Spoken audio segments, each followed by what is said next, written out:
आत्मा और परमात्मा का मिलन संजोग डे 76। आइए महाकाल का स्मरण करें। महाकाल का स्मरण और संग की संग आज आज के इस स्वाध्याय में माँ काली के दिव्य स्वरूप को देखिए अपने हृदय में। काली कौन है? महाकाली कौन है? महाकाली वो है जो सारी दुर्गुणों का क्षय कर देती है। काली मतलब दुर्गुणों को क्षय करने वाली शक्ति पूर्ण रूपे। तो हमारे भीतर जितने भी विकार हैं, जितने भी दुर्गुण हैं, जिनकी वजह से हम वासना के गर्त में गिरे हुए हैं, जिनकी वजह से हम अपने विकारों पर काम नहीं कर पा रहे हैं, जिनकी वजह से हम लोग मोह अहंकार तृष्णाओं में उलझे हुए हैं, हे महाकाली, आज आप उन दुर्गुणों का नाश कर दीजिए, उन्हें खत्म कर दीजिए। भावना करेंगे कि महाकाली अपने विराट स्वरूप में है, विराट स्वरूप में, लेकिन वात्सल्य भाव में, वात्सल्य भाव में, ताकि हमारे भीतर की कालिक खत्म हो चुके, हमारे भीतर की कालिक खत्म हो सके। इस धारणा को करते हैं परम पूज्य गुरुदेव वंदे माता जी के श्री चरणों में बैठकर, प्रेम के उस दिव्य समुद्र में बैठकर, जहाँ गुरुदेव एकदम खुलकर समझा रहे हैं कि वासनाग्रस्त जीवन अभिशाप है, वासना से परिपूर्ण जीवन अभिशाप है। एक बार खाने पीने की एनर्जी से देह खराब होती है। हमने कुछ उल्टा सीधा खाया तो उससे ये देह रूपी मंदिर खराब होता है। लेकिन अगर हम वासना में उलझे हुए हैं, और बिल्कुल क्लियरली गुरुदेव मेंशन कर रहे हैं, शारीरिक वासना में उलझे हुए हैं अगर हम, तो हम उस दिव्य रस को खत्म कर रहे हैं। हम अपनी वाणी के तेज को, चेहरे के तेज को, हम मानव जीवन की मानवता को नष्ट कर रहे हैं। तो गुरुदेव इस बात कर रहे हैं। अब इससे बाहर कैसे आए, इसके बारे में गुरुदेव ने कल समझाया था कि हम प्राणायाम के माध्यम से, अभ्यास के माध्यम से बाहर आ सकते हैं। उसके बाद अगर हम माँ काली का ध्यान करेंगे, काली स्वरूप का ध्यान करेंगे, तो ये बहुत इफेक्टिव है, क्योंकि काली वो शक्ति है जो असुरों का नाश करती है, और ये असुरता ही तो है भीतर की, इसके अलावा तो कुछ भी नहीं है। तो आइए माँ काली के चरणों में बैठे इदम श्री सद्गुरुवे नमः के साथ आगे का स्वाध्याय आरंभ करते हैं। पिछले स्वाध्याय को हमने अच्छे से जान लिया, समझ लिया, और ये भी जान ले कि औरत, नारी बच्चे पैदा करने की मशीन नहीं है। अगर किसी ने नारी को केवल भोग्य मान रखा है, बच्चे पैदा की करने की मशीन मान रखा है, तो इससे बड़ी भ्रष्टता कुछ नहीं है, और इससे बड़ी गंदी सोच कुछ नहीं है। अपनी सोच को अभी इसी क्षण बदल लीजिए। नारी दिव्य है, नारी पूज्य है, और नारित्व की ऊर्जा, देह कोई भी हो, मानव देह हो, नारित्व की ऊर्जा कहीं भी प्रकट हो सकती है। नारित्व की ऊर्जा मानव देह में स्त्री और पुरुष दोनों में प्रकट हो सकती है। ठाकुर रामकृष्ण परमहंस को पढ़कर देखिए। ठाकुर रामकृष्ण परमहंस ने जब राधा भाव की साधना करी, तो उनकी संपूर्ण देह नारी की हो गई।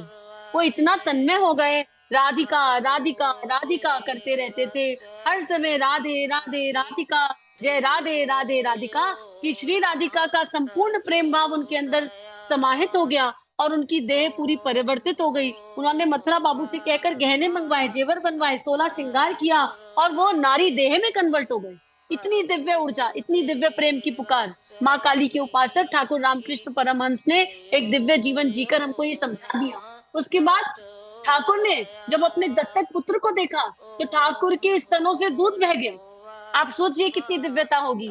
और दत्तक पुत्र की एज भी कम नहीं, ऐसा नहीं कि कोई न्यू बॉर्न हो, एक अच्छा खासा 20 वर्ष का, 10 वर्ष का, 15 वर्ष का नौजवान, ऐसा दत्तक पुत्र। और माँ ने पहले ही कह दिया था कि एक मैं आने वाली हूँ तेरी संतान को तेरे पास लेकर। और ठाकुर उनको देखते ही मातृत्व भाव में इतने विहल हो गए कि ठाकुर के स्तन आ गए और दूध बिखर गया। अब इसे क्या कहेंगे हम? अगर दृष्टि गंदी हो तो इसमें गंदगी दिखाई देगी, और दृष्टि साफ हो, एकदम निश्चित, नीट एंड क्लीन हो, तो इसमें केवल दिव्यता, दिव्यता और दिव्यता नजर आएगी। तो नारित्व के गुण कोई भी देह उठा सकती है, लेकिन उन गुणों को उठाने के लिए हमें नारी को पूजनीय मानना होगा। उन गुणों को उठाने के लिए हमें नारी की दिव्यता को जानना होगा। उन गुणों को पुरुष देह में अगर है और नारी का सम्मान नहीं कर रहे हैं, तो फिर समझ लीजिए हम पतन के गर्त में गिर रहे हैं। क्यों हुई रामायण, क्यों हुई महाभारत? नारी का अपमान ही था। माँ द्रौपदी का जीवन देखिए, माँ द्रौपदी ने आवाज क्यों उठाई? इसलिए नहीं कि उनका चीरहरण हुआ था। माँ द्रौपदी की दिव्यता ये थी कि उन्होंने ये कहा कि जिस देश में, जिस भारत वर्ष में यहाँ की राजकुमारी, यहाँ की बहू, यहाँ की महारानी सुरक्षित नहीं है, उस देश की बाकी नारियों का क्या होगा? उन्होंने आवाज अपने लिए नहीं उठाई थी, उन्होंने समष्टि के लिए आवाज उठाई थी। इसलिए भगवान श्री कृष्ण से गुहार लगाई कि इस अन्याय का अंत होना चाहिए। मैं तो रानी हूँ, मैं महारानी हूँ, अगर मेरे साथ इतना गलत कर दिया, तो बाकी नारियों का ये लोग क्या हाल करेंगे? बाकी नारियों को तो कोई पूछने वाला भी नहीं रहेगा। और क्यों, इस बात का प्रमाण कैसे मिलता है कि माँ का अपना, माँ द्रौपदी का अपना कोई बैर नहीं था। उनको अपने लिए नहीं चाहिए था। अगर उन्हें अपने लिए चाहिए होता तो वो अपनी पांचों संतान को मरने नहीं देती, मरने के बाद उनका बदला ले लेती।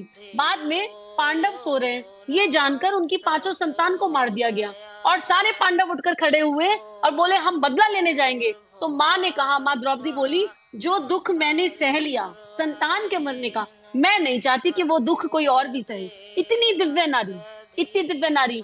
तो हम ये कह तो देते हैं कि द्रौपदी के अपमान के बदले में इतनी अक्षुणी सेना मर गई, लोग मर गए, और क्या क्या तहाईमाम मच गया, लेकिन माँ द्रौपदी अपने लिए नहीं। तभी तो वो धर्मयुद्ध था, तभी तो वो धर्मयुद्ध था कि माँ द्रौपदी अपने लिए नहीं कह रही थी। माँ ये कह रही थी, मैं तो सबसे टॉपेस्ट लेवल पर हूँ, यहाँ मैं महारानी हूँ भारत की, इसकी, और यहाँ अगर मेरा ये हाल है तो बाकी नारियों के साथ तो क्या कर रहे होंगे। तो इस अन्याय को यही खत्म करना होगा, नहीं तो आने वाले समय में नारी का सम्मान नहीं हो पाएगा। और भगवान श्री कृष्ण ने इसीलिए इसको धर्म स्थापना कहा, क्योंकि माँ द्रौपदी वो दिव्य कन्या है, इसलिए सतियों में आती हैं। वो दिव्य कन्या है।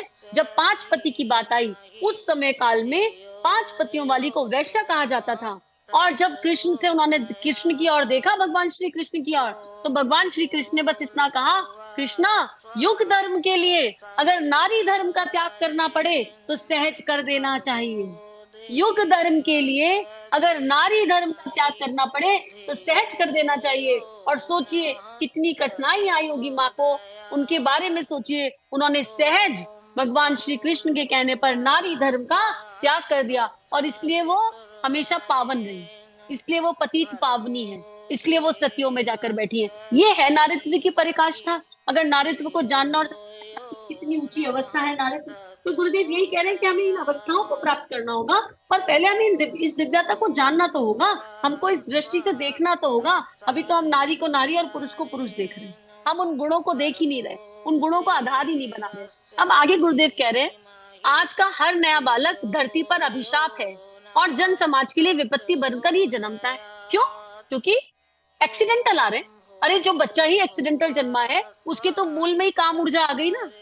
और उस बच्चे के लिए कितनी मुश्किल होगी, क्योंकि उसको जब समझ में आएगा तो उससे उस ऊर्जा से निकला नहीं जाएगा, उसको बहुत एफर्ट करने पड़ेंगे। लेकिन अगर बच्चा एक योग्य काया से जन्मा हो, आवाहन करके जन्मा हो, अनुष्ठान साधना करके जन्मा हो, उसमें भी ये वाला अनुष्ठान साधना नहीं, हम बांझ ना रह जाए, भगवान जी हमारे को बच्चा दे दो, हाय दुनिया क्या कहेगी, हाय हमको अपनी संतान चाहिए। नहीं, मुझे देश के लिए समर्पित करने के लिए एक हीरा चाहिए, एक रत्न चाहिए, एक दैवीय संतान चाहिए। ये वाला भाव जहां होगा, वहां भाव होगा, तो वो संतान अपने आप में दैवीय हो जाएगी। गुरुदेव लिख रहे हैं, उपभोग की साधन सामग्री बढ़ रही है, धरती ने अधिक अन्न उगाने की शक्ति से इनकार कर दिया। ऐसी दशा में भी बच्चों के भार को बढ़ाते चलना, भूखे मरकर परस्पर लड़ कट कर नष्ट हो जाना, अथवा वृष्टि, अनावृष्टि, महामारी आदि दैवीय विपत्तियां आमंत्रित करना ही इसे कहा जाएगा। आज की परिस्थितियां कहती हैं कि कम से कम 20 वर्ष तो बच्चे पैदा करना एकदम बंद कर दिया जाए। देखो, गुरुदेव की पीड़ा समझो, गुरुदेव की पीड़ा समझो। मातृत्व भाव हो जाएगा ना, तो हम कहीं पर भी प्रेम दे सकते हैं। लेकिन यहाँ तो शादी होते ही 6 महीने बाद सास ससुर माता पिता पूछने लगते हैं, गुड न्यूज कब दे रही हो, when are you giving the good news. और वही नव दंपत्ति समाज के लिए कुछ कर रहा हो तो उसका अप्रिशिएशन नहीं है, तुमको कुछ काम धाम नहीं है, बस समाज में घुसे रहो, समाज के लिए करते रहो। है हमारे का, हम नाती पोतों का मुख कब देखेंगे, हमारा क्या होगा। ये तो विडंबना हो गई है। और परम पूज्य तो कह रहे हैं कि बच्चे होने ही नहीं चाहिए। अरे जितने हैं उनको जागरूक कर लो यार। हम अपने ही बच्चे पर 10 साल खप मर जाएं, बाहर निकल कर जाकर देखें हमारा यूथ कितना बिगड़ रहा है, कितनी घबराहट है यूथ में, कितनी एंजाइटी है, कितने सुसाइड हो रहे हैं रोज। सुसाइड रेट देखा है उसमें, यूथ का सुसाइड कितना है, इसका अंदाजा है हमको। प्रेम जाल में उलझ गए, लव जिहाद चला पड़ा है, जाकर देखे तो सही। लेकिन हमको तो अपना ही बच्चा चाहिए, अपने ही बच्चे को पालेंगे, फिर अपने बच्चे के सुख दुख से रोएंगे। और परम पूज्य तो कह रहे हैं 20 वर्ष तक बच्चे ही नहीं करो। और ये किताब कब लिखी गई थी? जब परम पूज्य ने लिखी थी, ये तब की बात है। और सोच लीजिए आज तक जनसंख्या कितनी बढ़ गई है, लेकिन हम इसको ठीक नहीं कर रहे। और आज भी हम अपने बच्चों से, अगर हम उस स्तर पर हैं जहां हमारे बच्चे हो गए, उनकी शादियां हो गई, तो कम से कम उनसे अपेक्षा ना करें कि बच्चों के बच्चे पैदा करके दो। उनको कहें एक दैवीय जीवन जियो, एक दैवीय व्यक्तित्व बनो, और फिर देख लेंगे बच्चे के बच्चे। लेकिन हमको तो वंश चलाना है। आधे लोग तो इसलिए मर रहे हैं कि वंश चलाना है। कौन सा वंश चलाना है, कौन सी पीढ़ी चलानी है? अपनी 7 पीढ़ी के नाम तो याद नहीं पड़े, कौन से वंश को जाने चलाना चाहते हैं। लड़का होगा तो हमारा वंश चलेगा। अरे विवेकानंद जी का वंश चल गया ना, गांधी जी का वंश चल गया ना, दीदी जी, ऋषि दधीची को आज तक याद करते हैं, इनका वंश चल गया ना। दैवीय कर्म करिए, वंश अपने आप चल जाएगा। वंश चलाने के लिए हमें संतान की आवश्यकता नहीं है। माँ मीरा को आज तक याद करते हैं, मेवाड़ को याद करते हैं ना संग में, झांसी की रानी को याद करते हैं, तो झांसी को याद करते हैं कि नहीं करते संग संग? तो वंश चलाने के लिए कर्म होना चाहिए, वंश चलाने के लिए बच्चे पैदा करना आवश्यक नहीं है। तो वंश चलाना है तो ऐसे दैवीय कर्म करो कि आपके मरने के बाद भी आपके कर्मों को याद रखा जाए। ऐसे दैवीय कर्म करें, मानव जीवन में आए।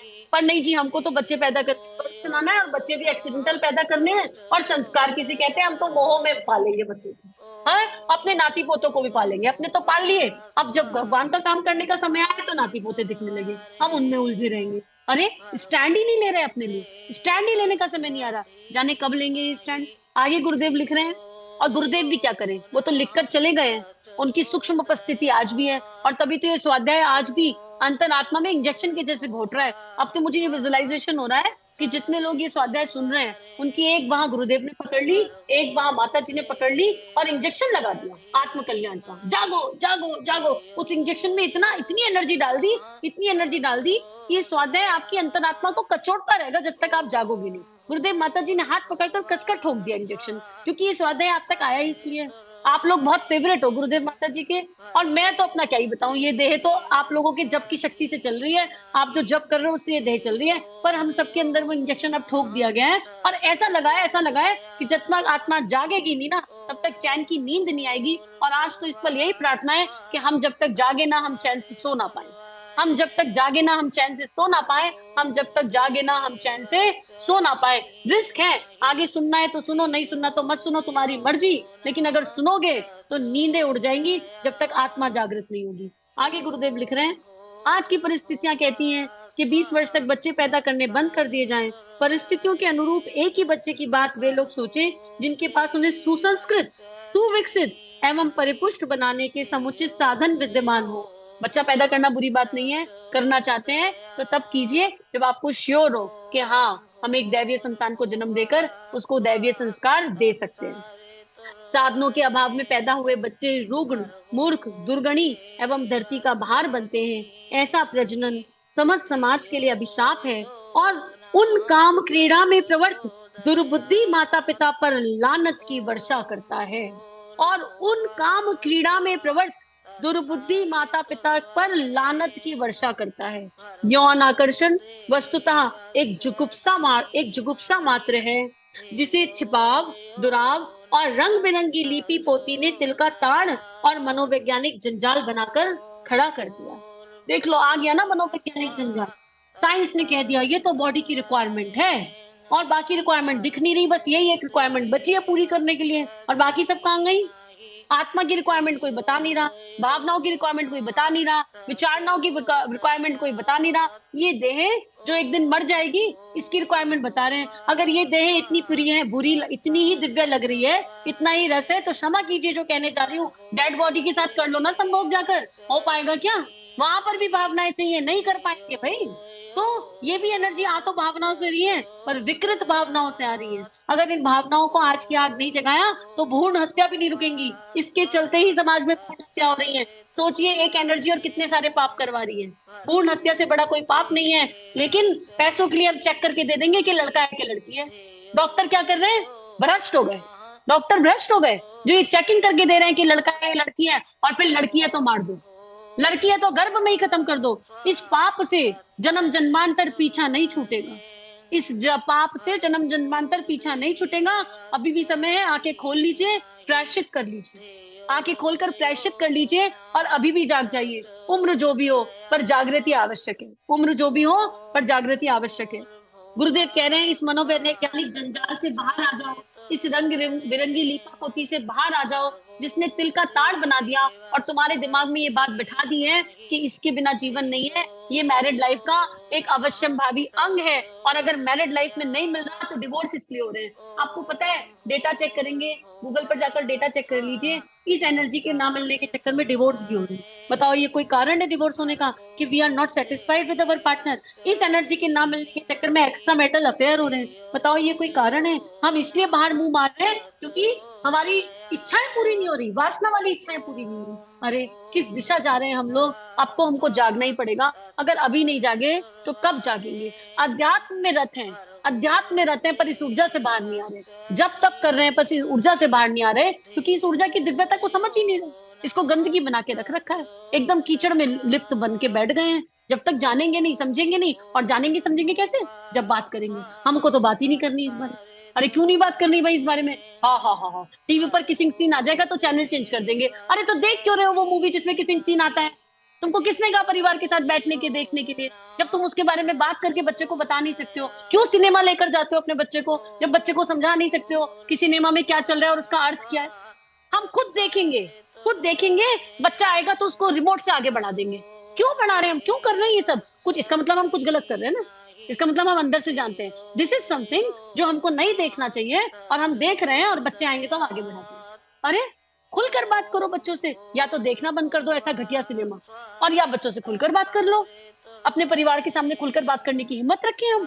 लेकिन हम दोनों में से कुछ नहीं करेंगे क्योंकि हम कायर हैं। और अगर कायर हो तो आज इंजेक्शन ठुक गया है सबके अंदर, अब कायरता ना बचेगी। अब नींद नहीं आएगी अगर पूरा स्वाध्याय सुन लिया। आगे गुरुदेव लिख रहे हैं, समस्त जीव जंतु नंगे फिरते हैं, उन पर धर्म का कोई बंधन नहीं है। फिर भी प्रकृति प्रेरणा इतनी न्यून होती है कि मादा की आवश्यकता पर ही नर को कुछ उत्साह आता है। वन्य प्रदेशों की प्रकृति पुत्र भले ही असभ्य कहे जाए, पर वे बिना आवश्यक यौन आकर्षण प्रदीप्त किए सामान्य सहचरों जैसा जीवन जीते हैं। वन्य प्रदेशों की प्रकृति पुत्र भले ही असभ्य कहे जाए, पर वे बिना आवश्यक यौन आकर्षण प्रदीप्त किए सामान्य सहचरों जैसा जीवन जीते हैं। हम एक दोस्त वाला जीवन क्यों नहीं जी सकते? एक हस्बैंड वाइफ, एक अच्छे मित्र क्यों नहीं हो सकते? एक सखा भाव क्यों नहीं डेवलप कर सकते? सखा भाव से ज्यादा दिव्य कोई भाव नहीं है, क्योंकि वहां भावनाओं को पोषण मिलता है, विचारों को पोषण मिलता है। वहां मतभेद भले ही हो जाए पर मन भेद नहीं होता। डिफरेंस ऑफ ओपिनियन हो भी जाए तो डिफरेंस ऑफ हार्ट और डिफरेंस ऑफ इमोशन नहीं होता। लेकिन हमको तो नारी, नारी को पुरुष और पुरुष को नारी केवल आधा इसीलिए चाहिए। 75% लोग तो शादी इसलिए कर रहे हैं कि हमारी रिक्वायरमेंट कैसे फुलफिल होगी। कौन सी रिक्वायरमेंट? यौन रिक्वायरमेंट कैसे फुलफिल होगी। नर नारी का जो खिंचाव तथा कथित समाज, सभ्य समाज में पाया जाता है, वह सर्वथा कृत्रिम और अवांछनीय है। संगीत, चित्र, कविता, साहित्य की विकृत कलाकृतियों ने व्यर्थ ही मनुष्य में कृत्रिम जिगुप्सा जगाई है, उसे व्यर्थ के जंजालों में भटकाया। अब इसमें समाज की भी गलती बताई जा रही है। गुरुदेव कह रहे हैं ये जो संगीत, ये जो हम सिनेमा प्रस्तुत कर रहे हैं, ये जो हम साहित्य प्रस्तुत कर रहे हैं, जो कविताएं चल रही हैं, इन सब ने विकृत कर दिया है। सिनेमा का तो बहुत बड़ा दोष है इसमें। गाने, गानों की वर्डिंग देख लीजिए आप। कोई गाने चल रहे हैं, गानों में सभ्यता ही खत्म हो गई है। गानों के शब्द क्या है? और गा रहे उन्हीं गानों को गा रहे हैं छोटे छोटे बच्चे। हम छोटे छोटे बच्चों से, 5-5 साल के, 4-4 साल के बच्चों से डांस करवाते हैं। कौन कौन से गानों पे? चोली के पीछे क्या है, बिना मीनिंग समझाए। अरे और उसकी रील बना रहे हैं। क्या हम अपने बच्चों को सिखा रहे हैं? क्या हम अपने बच्चों को बता रहे हैं? हम किस तरह के गानों से बच्चों से रील बनवा रहे हैं? हम बच्चों को समझा ही नहीं पा रहे दिव्यता क्या है। उनको उलझा रहे हैं, एक माया जाल में खुद उलझा रहे हैं। और जो बच्चा उलझ जाएगा, पूरी तरह उस गर्त में गिर जाएगा, तो हम अपने भाग्य को रोएंगे। अरे हमने तो एंटरटेनमेंट के लिए बनाई थी। एंटरटेनमेंट वो हो जो आत्मा को कंट्रीब्यूट करे। एंटरटेनमेंट वो हो जो भावना को कंट्रीब्यूट करे। एंटरटेनमेंट वो हो जो विचारना को कंट्रीब्यूट करे। एंटरटेनमेंट वो हो जो परिवार और समाज को कंट्रीब्यूट करे। अगर कोई ऐसा एंटरटेनमेंट है जो केवल लिप्साओं को, तृष्णाओं को कंट्रीब्यूट कर रहा है, तो लानत है ऐसे एंटरटेनमेंट पे। उसको यही की यही त्याग दीजिए। ऐसे एंटरटेनमेंट में मत उलझिए। आज आप इस एंटरटेनमेंट में उलझे हैं, कल आपका परिवार उलझेगा, समाज उलझेगा, और फिर वो एक डेड एंड लूप हो जाए। तो मनोरंजन का मतलब ये बिल्कुल भी नहीं है कि हम अपनी प्रतिभाओं को सुला दें। मनोरंजन का ये बिल्कुल भी मतलब नहीं है कि हम तृष्णाओं में, लिप्साओं में, वासनाओं में लिप्त होकर जीवन जिए। किसी महत्वपूर्ण प्रयोजन के लिए विवाह भी आवश्यक हो सकता है, पर हर कोई इस महान उत्तरदायित्व के संभालने की क्षमता ना होने पर भी ललचाए, यह बुरी बात है। कोई सुयोग्य व्यक्ति समाज को परिकृष्ट पीढ़ी देने के लिए अपने को समर्थ मानते हो, संतान पैदा करे, पर हर कोई दीन दुर्बल अपनी मूर्खता का दंड समाज को, अबोध बच्चों को, असमर्थ नारी को भुगतने के लिए उतारू हो जाए, तो इसे घिनौनी दुष्टता ही कहा जाएगा। देखो वही बात आ गई ना कि आधे लोग तो विवाह ही इसलिए कर रहे हैं कि हमारा गुजारा नहीं है इस एनर्जी के बिना। और गुरुदेव यहाँ रो रहे हैं। गुरुदेव इन लाइनों को लिखते हुए शायद रो रहे होंगे कि विवाह बड़ा महत्वपूर्ण है, लेकिन ये बहुत महान उत्तरदायित्व है। 1 और 1 11 होना था। इस उत्तरदायित्व को समझे बिना केवल अपनी महत्वाकांक्षाओं को, फिजिकल रिक्वायरमेंट को पूरा करने के लिए विवाह किया, तो आपने उस नारी के साथ अपमान किया, और नारी ने इसलिए किया तो उस पुरुष के साथ अनुचित किया, समाज के साथ गलत किया। समाज के प्रति हम कहते हैं ना, हमने समाज का कुछ बुरा नहीं किया, ये भी समाज का एक बुरा है। ये समाज के प्रति एक अव्यवस्था है। ये हमने समष्टि के प्रति एक पाप किया, तो इस पाप का फल क्यों नहीं आएगा? और उन अबोध बच्चों के प्रति किया। वो जो आत्माएं गर्भ में आ गई, वो तो दैवीय जीवन जीने आई थी ना। लेकिन हमने क्या किया? हमने उन सूक्ष्म से उन दैवीय आत्माओं को, जो एक दैवीय जीवन जी सकती थी, आउट ऑफ लस्ट इनवाइट कर लिया। तो हमने उन अबोध बच्चों के साथ भी गलत किया, और ये एक घिनौनी दुष्टता है। गुरुदेव सिंपल शब्दों में लिख रहे हैं कि ये केवल मात्र दुष्टता है, और अभी तो हमें ये पाप पता ही नहीं हमने किया, तो प्रायश्चित कहाँ से करेंगे? अभी तो हम इसको पाप ही नहीं मानते। पहले ये तो माने कि अनुचित हो क्या रहा है। अनुचित जो समझ में आएगा, तभी तो उसको उचित की दिशा में मोड़ा जाएगा। इसीलिए हमें नहीं समझ में आ रहा, इसीलिए कहते हैं कि रोज क्षमा भाव डालो यूनिवर्स में। यूनिवर्सल फॉरगिवनेस करके एक मेडिटेशन है चैनल पर। उस मेडिटेशन को 90 दिन कर लीजिए, और भगवान से कहिए, हे परमात्मा, हमको पता ही नहीं कि हमसे कब क्या उचित और कब क्या अनुचित हुआ। हम अनजाने में एक जीवन जीते चले आए, जिस जीवन की कोई रूपरेखा नहीं थी, जिस जीवन का कोई अता पता नहीं था। इसलिए हम अपने हर जन्म में की गई हर गलती के लिए इस समाज से, इस संसार से, इस ब्रह्मांड से क्षमा मांगते हैं। ये उस मेडिटेशन का भाव है। हर आत्मा से क्षमा मांगते हैं, इस समाज से भी, पंच तत्वों से भी क्षमा मांगते हैं, क्योंकि हम कितनी गलतियां करते आए हैं, हमको समझ ही नहीं आ रहा, हमको आइडिया ही नहीं है। गुरुदेव लिख रहे हैं आगे, एक पैराग्राफ को पूरा करते हैं। अब समय आ गया है, हम विवेक को जागृत करें, और मूर्ता के प्रवाह में बहते हुए चले जाने की अपेक्षा हर बात पर गुण, अवगुण और उचित अनुचित की दृष्टि से विचार करके देखें।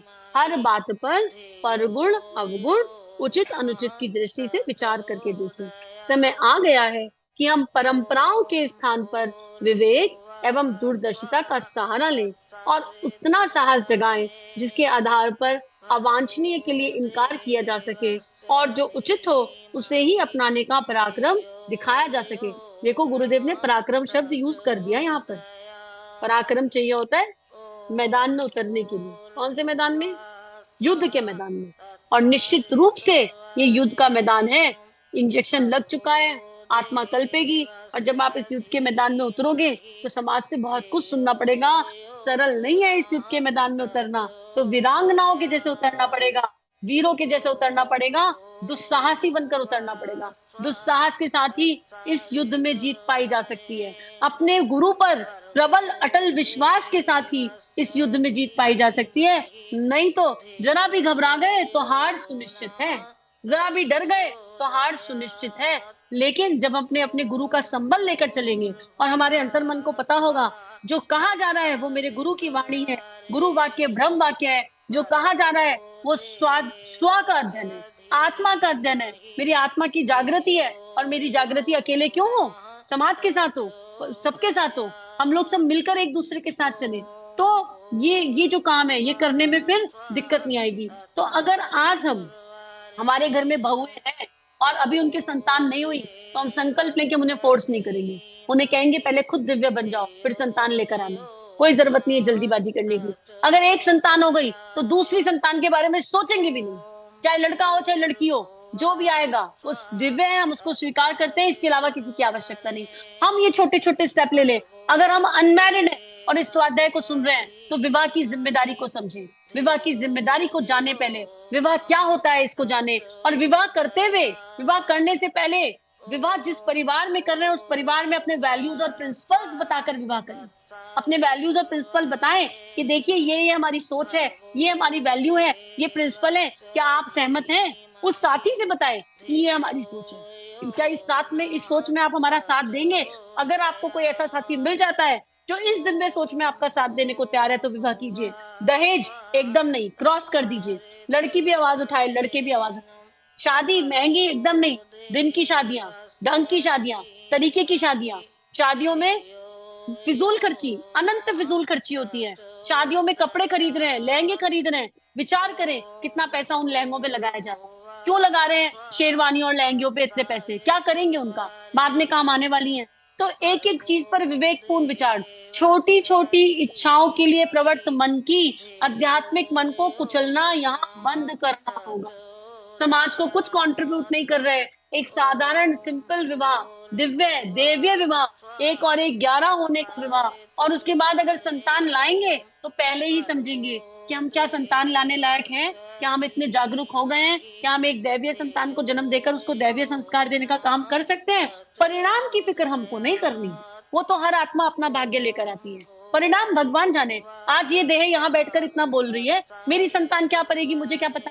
मेरा काम है अपनी संतान में जागृति डालना, मेरा काम है अपनी संतान को दैवीय बातें बताना, उसको अच्छे बुरे का भान कराना, और उस संतान को अध्यात्म और संसार दोनों का रस पिलाना, और फिर उसको डिफरेंशिएट करवाना। लेकिन इसका ये मतलब नहीं है कि मैंने यहाँ बैठ के ये बोल दिया तो मेरी संतान बहुत ऊंची या बहुत दिव्य या बहुत आध्यात्मिक हो जाएगी। ये तो गुरु ही निर्धारित करेंगे। उस संतान की अपनी एक नियति है, वो नियति निर्धारित करेगी। ये निर्धारण करना मेरा काम नहीं है। माँ अहिल्या दिव्य थी, वो आई बन गई, सबकी आई बन गई, पर उनकी अपनी संतान उनका साथ ना दे सकी। तो इसमें माँ अहिल्या की कोई गलती नहीं थी, उनकी कोई आशा अपेक्षा भी नहीं थी। तो यहाँ पर हमको ये विचारना है कि हमको परिणाम से, कर्म के परिणाम में नहीं उलझना, अपना प्रयास करना है, सच्चे दिल से करना है, सच्चे मन से करना है, एक जागरूक जीवन जीना है। आपके आसपास यूथ है तो उसको समझाना है इस एनर्जी के बारे में, उसको बताना है कि बेटा ये सही टाइम है, इस एनर्जी को अगर ऊपर उठा लिया तो जीवन में कुछ बहुत खूबसूरत कर जाओगे, नहीं तो ये डेड एंड है,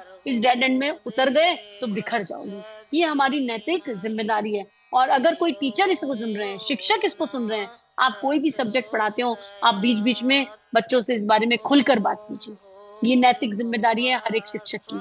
अगर आप टीचर हैं, खुलकर बात कीजिए, और फिर देखिए बच्चे खुद अपनी समस्या लेकर आपके पास आ जाएंगे, अपने आप आ जाएंगे, इसमें कोई संशय नहीं है। आइए समष्टि के लिए प्रार्थना करें, हमारे यूथ के लिए प्रार्थना करें जो भटकता जा रहा है और भटकता ही जा रहा है, उनको इस भटकन से बाहर निकलने का रास्ता मिले। परमपिता परमात्मा इस पुकार को सुने, और जिसके लिए जो उचित हो, माध्यम किसी के लिए कोई भी हो सकता है, पर सबको एक दैवीय माध्यम भगवान पकड़ाएं। जैसे हमें रास्ता मिल रहा है ऐसे ही सबको रास्ता मिले। इसी भाव से एक गायत्री मंत्र और इस जप को, इस स्वाध्याय को गुरु मंडल के श्री चरणों में अर्पित समर्पित करते हैं। ओम भूर्भुवः स्वः तत्सवितुर्वरेण्यं भर्गो देवस्य धीमहि धियो यो न प्रचोदयात्। इदं श्री सद्गुरुवे नमः।